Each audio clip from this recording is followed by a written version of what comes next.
Bonjour Yvan Lachaud. Bonjour Abdel Samari, bonjour Coralie Mollaret. Madame Mollaret qui est avec nous effectivement pour cette interview ce matin, du coup sur Objectif Gare. La première question, Monsieur Lachaud, que l'on souhaitait vous poser. Alors dans cet entre-deux tours des municipales nîmoises, vous avez fait le choix de vous unir avec Daniel Richard. C'est vous ou lui qui êtes venu le chercher ? Ce deuxième tour, il intervient dans un moment où on a vécu une période très douloureuse. Le premier tour est très loin. Et on a vécu une période douloureuse d'un point de vue économique, d'un point de vue social. Et nous nous sommes posé des questions, lui et moi, sur la possibilité qu'on ait de se rencontrer en fonction de nos programmes. C'est d'abord ce qui nous a guidés. Dans mon programme, il y avait une grande partie écologique, environnementale. On a toujours promu, notamment avec Valérie Rouvéran, les circuits courts. Et donc il est apparu à Daniel Richard que nous étions compatibles. Daniel Richard, pour des raisons personnelles, ne voulait pas, il avait annoncé, aller vers le Parti communiste. C'est un homme, chef d'entreprise, engagé, qui n'appartient pas à un parti politique. Il est, comme moi, libre, il ne vit pas de ça, et nous sommes convenus d'un accord entre nous. Est-ce que cet accord a existé avant le premier tour ? Non, avant le premier tour, nous avons eu de nombreux débats, y compris dans des lieux que vous connaissez bien. Et lors de ces débats, on s'est rendu compte qu'en fait, on n'avait pas des visions très éloignées l'un de l'autre. Il y a beaucoup de respect, voilà, mais on n'en était pas là. D'abord, si le deuxième tour avait eu lieu 8 jours après, on n'aurait pas eu le temps certainement de se rencontrer, de discuter. Ce que la période de confinement nous a laissé comme opportunité, c'est-à-dire de pouvoir échanger entre nous. Alors quand vous dites que vous avez des visions communes, c'est pas tout à fait vrai, puisque je le rappelle, vous êtes un centriste, plutôt libéral. Lui, c'est un écologiste qui a toujours pourfendu le libéralisme. Très concrètement et de manière programmatique, sur quoi vous vous êtes mis d'accord ? Quelles concessions, vous par exemple, vous avez faites ? Alors, Daniel Richard, je ne pense pas qu'il soit un anti-libéral, parce que chef d'entreprise qu'il a été, je ne pense pas que ce soit... Mais il faudra lui poser la question à lui. Si on prend quelques exemples, et c'est la crise qui nous a mené à ça. Si on veut défendre une autonomie alimentaire, ce dont on s'est rendu compte pendant la crise, qu'on avait bien besoin, eh bien nous sommes convenus notamment que sur Magna Porta, la partie rodessanaise, elle resterait dédiée à l'agriculture. Donc, très bien. Pas d'usine, pas d'industrie. Sur cette partie-là. Pas sur le reste. Non, sur le reste, il y a un développement économique autour de la gare nécessaire. Mais parlons de développement économique, nous sommes aussi tombés d'accord, nous sommes convenus qu'il y avait un grand nombre d'emplois à créer dans la transition écologique. Parce qu'en fait, on a de nombreux emplois qui ne sont pas pourvus et on a à inciter effectivement à y aller. Donc là aussi, nous sommes tombés d'accord.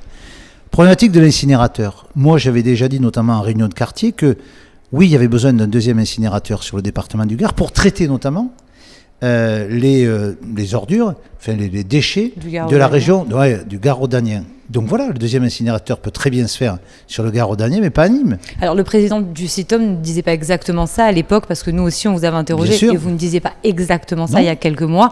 Vous vous êtes positionné pour ce deuxième four qui était prévu quand le premier incinérateur a été créé. Et à la base, c'est un peu gouverné pour prévoir. C'est pour prévoir l'augmentation malheureusement des déchets aussi. Bien sûr. Parce qu'aujourd'hui, notre incinérateur, il est quand même bien. Il suffit au traitement des déchets de notre territoire, il suffit largement pour l'instant. Et je me suis rendu compte qu'il y avait une vraie volonté, notamment des habitants qui habitent sur le sud de Nîmes, puisque je suis allé à plusieurs réunions, et qui ont émis largement le souhait qu'il n'y ait pas un deuxième incinérateur.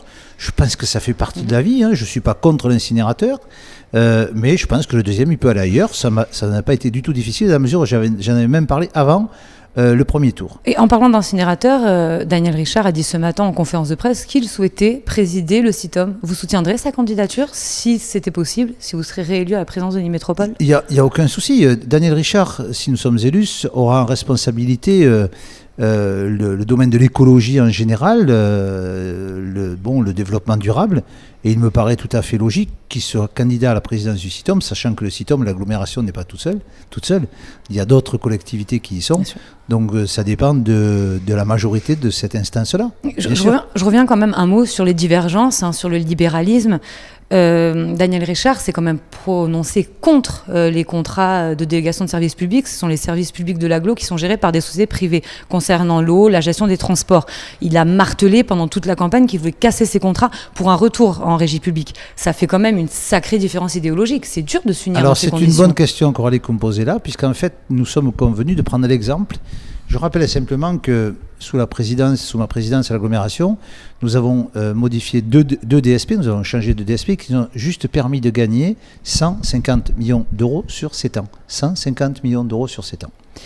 Et le dernier exemple en date, qui est l'eau, la DSP sur l'eau, eh bien c'est une DSP qui n'est pas pilotée par une entreprise nationale, puisque en fait c'est une société dédiée Eau de Nîmes Métropole, pilotée bien sûr, il y avait Veolia dedans, mais nous avons désigné au niveau de l'agglomération 4 personnes qui font partie de ce conseil de surveillance et d'administration, qui sont des Nîmois, qui banquiers, qui spécialistes de l'eau, qui comptables. Mais dans vos négociations, vous l'avez dit quoi, Daniel Richard ? Bien sûr, on a parlé de ça, et ça c'est une régie partagée. Ça lui va, c'est une délégation de service public partagée. Vous savez, il y a des CEMOP aujourd'hui. Pour les transports ? Les transports, la DSP, elle est partie, donc elle ira à son terme. Mais moi, je suis tout à fait favorable à ce genre de partage. Ça s'appelle des CEMOP aujourd'hui, par exemple. Mais on n'en a pas sur le territoire. Mais ça veut dire un partage entre l'entreprise et la collectivité, ou des représentants de la collectivité. Moi, ça me va. Je suis pour la transparence. Est-ce qu'ils ont du pouvoir aujourd'hui ? Et est-ce qu'ils peuvent remettre en cause une délégation ? Alors, ils ont le pouvoir de contrôle. Et ce qui est intéressant, c'est quoi ? C'est qu'en fait, pour éviter ce qu'a fait la SOR pendant des années, des remontées phénoménales au siège. Si on a gagné 80 millions d'euros dans le contrat avec Veolia par rapport à la SOR, c'est quoi ? C'est qu'un certain nombre d'emplois du siège étaient payés par la DSP de Nîmes, d'accord ? Lorsqu'il y a un contrôle, ça ne se fait plus. L'intérêt aujourd'hui, c'est quoi ? Alors, c'est-à-dire un contrôle, puis vous le passez en conseil communautaire pour mettre en place des pénalités, par exemple, sur l'entreprise qui a le marché ? Mais ça n'ira pas jusque-là, puisque la DSP le prévoit. Ça veut dire qu'il y a des pénalités de prévues et qu'aujourd'hui, il n'y a pas de retour au siège. Veolia ne ramène pas du financement au siège de Veolia. C'est une société dédiée qui s'appelle Eau de Nîmes Métropole. Le cœur du débat, c'était que Daniel Richard disait qu'il ne voulait pas que, de fait, une société privée gère ce service public parce qu'une société privée, jusqu'à preuve du contraire, c'est fait pour faire de l'argent. Eh bien, là-dessus, nous sommes... Alors, attendez, d'abord dans un partage de pouvoir... Non, mais vous vous êtes entendu, vous avez mais bien vous sûr, l'avez convaincu. Vous savez, moi, je suis très, très à l'aise là-dessus. Vous avez l'air persuasif quand même, monsieur Lachaud. Comment ? Vous pouvez être très persuasif, visiblement. Je pense que... Moi, je suis libre. Je suis engagé, je ne vis pas de ça. Donc, vous savez, quand on est libre et engagé, on a la force de conviction. Et je pense aujourd'hui que... Je vais prendre un exemple.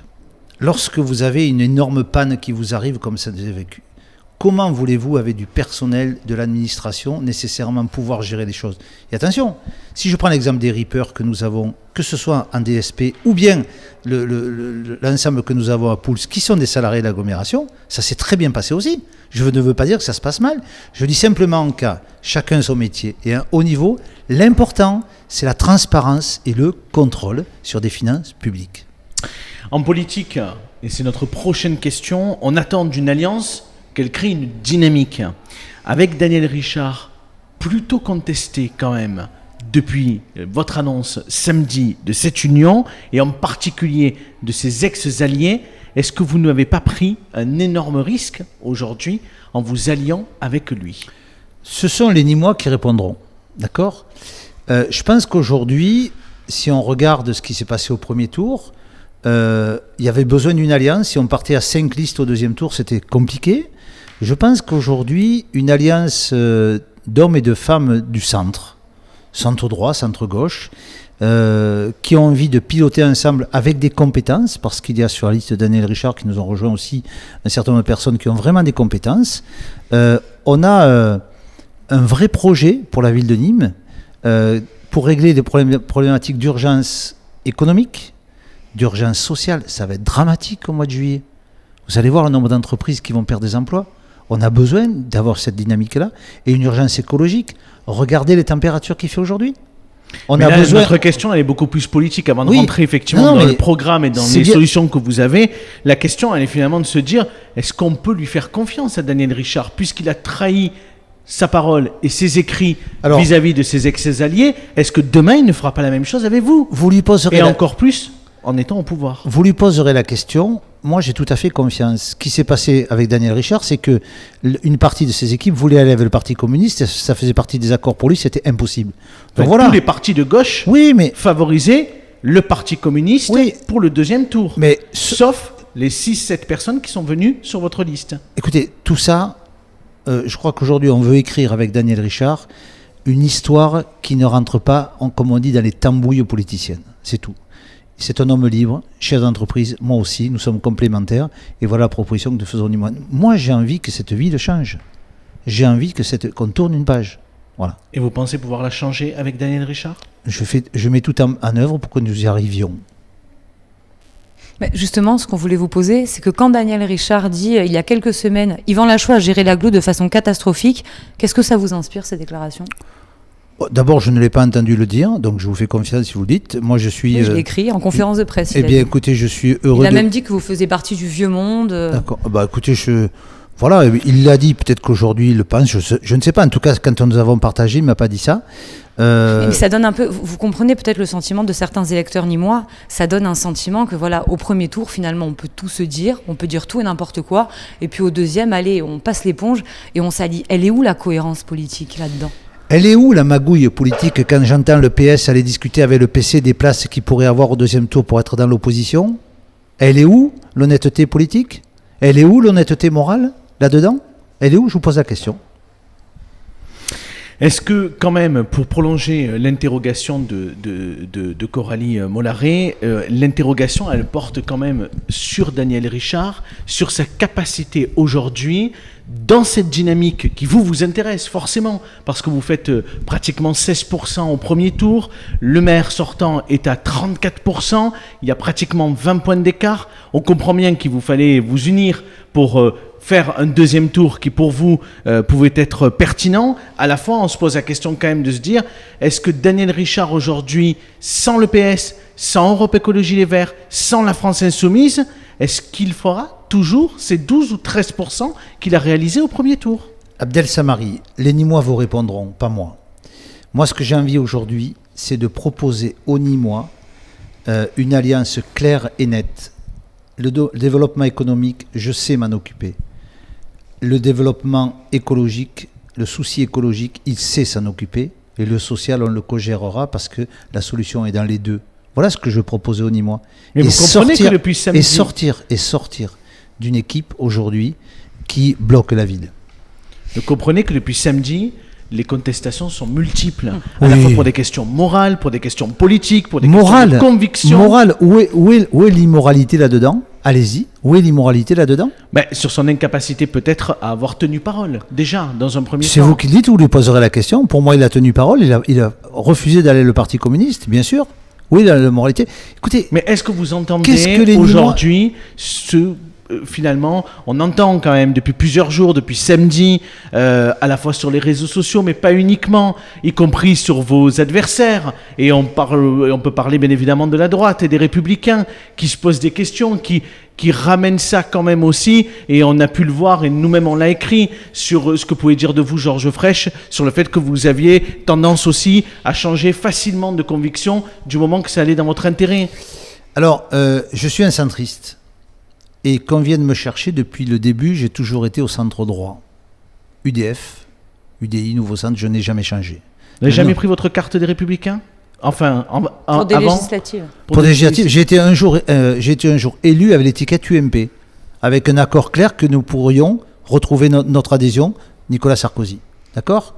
Et c'est quand même Nicolas Sarkozy qui m'a proposé d'être président du groupe des centristes à l'Assemblée nationale. Donc, si j'avais trahi Nicolas Sarkozy, ça se serait. D'accord ? Voilà. Le sentiment. Mais quand attendez. Moi, je suis prêt à recevoir des leçons, mais peut-être pas de tout le monde. Voilà. Donc, aujourd'hui, quand j'entends M. Proust, notamment dans vos colonnes en photo avec M. le maire, me demander de faire preuve de cohérence en politique, moi, je voudrais rappeler de la cohérence morale. il y a quand même dans cette ville un premier magistrat qui a été condamné pour prise illégale d'intérêt. Il y a un premier adjoint qui aujourd'hui est mis en examen pour 3 chefs d'accusation, favoritisme, trafic d'influence et autres. Et là, aujourd'hui, moi qui suis un éducateur, quelle image on donne des politiques ? Aujourd'hui, vous savez, il y a des hommes ou des femmes à Paris qui ont démissionné de leur poste parce qu'ils étaient juste mis en examen. Et pourquoi ça ne s'appliquerait pas ? Et ce monsieur voudrait être président de l'agglomération. Quel exemple on donne de la vie politique ? J'ai des leçons à recevoir. Je veux bien, moi, vous savez, je fais preuve d'humilité, mais j'accepte. Je ne vais pas entendre des leçons de ces gens-là qui n'en ont pas à me donner. Moi, je n'ai jamais été entendu dans quoi que ce soit. Si, dans la CENIM, où j'ai dénoncé ce qui s'était passé. L'histoire me donnera raison. Finalement, la question qu'on veut vous poser, et peut-être qui est au cœur du débat, c'est que vous êtes fait un nouvel allié, mais ce qu'on se demande en fait avec Abdel, c'est finalement, est-ce que cette alliance va être plus profitable, qu'elle ne puisse vous faire du mal parce que... Je vous ai répondu que c'est pas mon problème. Je vous ai répondu aujourd'hui quand même devant les électeurs, à un moment donné, si Daniel Richard est mal perçu, parce qu'aujourd'hui, force est de constater qu'il est quand même perçu comme un traître, vous l'avez utilisé par une frange de la gauche. Oui, bien sûr, mais ça me va, aucun problème. Et peut-être par d'autres électeurs qui ne sont pas forcément allés voter, qui peuvent se dire, oula, en politique, la cohérence, ça compte. Oui, moi j'estime que je fais preuve de cohérence parce que je m'allie avec quelqu'un de sensé, quelqu'un qui ne vit pas de ça, quelqu'un qui a été chef de grande WWF, c'est quand même des centaines de milliers de personnes, d'accord ? C'est du milieu associatif aussi. Je crois que cet homme-là a fait ses preuves. Alors aujourd'hui, qu'on en reste dans un débat politicien, ne me convient pas. Je sors de ça et tranquillement, je fais une proposition ni moi, à eux d'en décider. Comment vous allez faire ? Parce que quand on regarde le score de Daniel Richard, quand on regarde le vôtre, pour l'instant, c'est encore insuffisant, quand on parle juste arithmétique, pour arriver au score de Jean-Paul Fournier au premier tour. Quelle va être votre stratégie, peut-être votre façon de faire campagne ? On est aussi dans une période particulière pour convaincre une majorité de Nîmois de voter pour vous. Parce que sur le papier, ça a l'air perdu. C'est le premier tour, il y a 3 mois. Il va y avoir 3 mois d'écart entre les 2 tours. Et avec tout ce qui s'est passé entre les 2 tours, je pense que c'est une autre élection. Réellement, je pense que c'est une autre élection. Vous pensez que la participation sera plus forte ? Je l'espère. Même si je pense que c'est une erreur que d'avoir programmé ce tour à ce moment-là, parce qu'aujourd'hui, on le voit, on réouvre les bars, etc. Les gens sont dans une autre dynamique et je les comprends. Peut-être que leur parler politique aujourd'hui, c'est un peu leur casser les pieds, ils ont d'autres soucis. Mais je l'espère qu'il y aura d'autres votants et que... Peut-être que celles et ceux qui ont envie de changement à Nîmes vont pouvoir se dire que la seule possibilité, c'est voter pour notre liste. Voilà, ça leur appartient, avec le plus profond respect que j'ai pour eux. Une autre question qui nous semblait être importante, elle concerne finalement, et elle rejoint ce que disait Coralie Mollary il y a quelques instants, sur la stratégie que vous allez adopter. Effectivement, il reste 4 semaines de campagne, c'est énorme, puisqu'habituellement pour un second tour, c'est 1 semaine. Là, effectivement, il reste beaucoup plus de jours. Mais est-ce que vous pensez vraiment qu'aujourd'hui, la préoccupation première des Nîmois, c'est l'écologie ? Et est-ce que ce n'est pas finalement aujourd'hui l'économie ? Et savoir effectivement si demain, leur emploi va être sauvegardé, si demain, ils vont pouvoir continuer tout simplement à se nourrir et à pouvoir continuer leur vie quasi normalement avant cette crise sanitaire qu'on a vécue. Vous venez de répondre à la question en la posant elle-même. Je reprends ce que je vous ai dit au départ. Il y a 3 urgences. Une urgence économique. Vous pouvez nous donner quelques éléments sur cette urgence économique? Une urgence économique, c'est-à-dire que notre territoire aujourd'hui, il fait partie des territoires dans lesquels il y a le plus de chômeurs, mais quand même, je vous signale que sur les 6 dernières années sur l'agglomération, le pourcentage de chômeurs est tombé de 2 points. De 2 points. On a créé donc des emplois, on a fait venir des entreprises, donc sur le point de vue économique, on a développé, mais il faudra aller encore plus loin parce qu'aujourd'hui, on a des entreprises qui vont perdre des emplois, qui vont licencier. Donc il y a vraiment une urgence économique. Et ce que je propose aujourd'hui, c'est de tout mettre là-dedans. Il y a une urgence sociale. Regardez le nombre de familles qui n'avaient pas assez pour se nourrir pendant la crise. Regardez le travail des associations. Il va falloir les aider là-dedans. Il va falloir mettre de l'argent là-dedans. Sur l'agglomération, entre l'aide économique et l'aide sociale, on a mis plus de 20 millions d'euros. Notamment avec des avances, notamment avec des aides aux entreprises. Eh bien, il va falloir que même là, au niveau municipal, on aille là-dedans. Il va falloir aider, il va falloir faire des sacrifices sur un certain nombre de projets que nous avons. Et en même temps, il y a une urgence écologique. Regardez les températures qu'il fait aujourd'hui. Quelle température il va faire le 28 juin ? Regardez aujourd'hui, il fait 30 degrés. Et depuis des mois, il fait ça. Donc on a vraiment besoin de reverdir cette ville. On a vraiment besoin de mettre des circuits courts. On a vraiment besoin de travailler avec l'agriculture locale. Et je crois que ce temps-là de confinement nous a ramené à ces choses essentielles, c'est-à-dire l'autonomie alimentaire, l'autonomie économique. Monsieur Lachaud, vous pensez vraiment que vous allez gagner le 28 juin ? Je le souhaite, je ferai tout pour, oui, monsieur Samary. Si vous n'êtes pas élu le 28 juin, mais que vous siégez dans l'opposition, vous pourrez quand même siéger à Nîmes Métropole et la présidence ne sera pas perdue. Est-ce qu'aujourd'hui, vous briguez toujours cette présidence, que vous soyez élu maire de Nîmes ou pas maire de Nîmes ? Écoutez, je crois que je n'ai pas de plan sur la comète à faire. Moi, je suis un homme positif et constructif. Et suivant qui sera élu, moi, j'ai envie de travailler correctement. J'en ai assez des problématiques complexes et qui sont gérées par des hommes et des femmes qui ne vivent que de politique. J'en ai assez de ces histoires-là. Moi, j'ai une éthique. Et je vous ai dit tout à l'heure pour quelles raisons je souhaitais que ça change. Et donc, pour toutes ces raisons-là, je réserverai ma réponse dans ce domaine. Merci, monsieur Lachaud. Merci à vous. D'avoir été face à Objectif Gare ce matin. Merci à vous.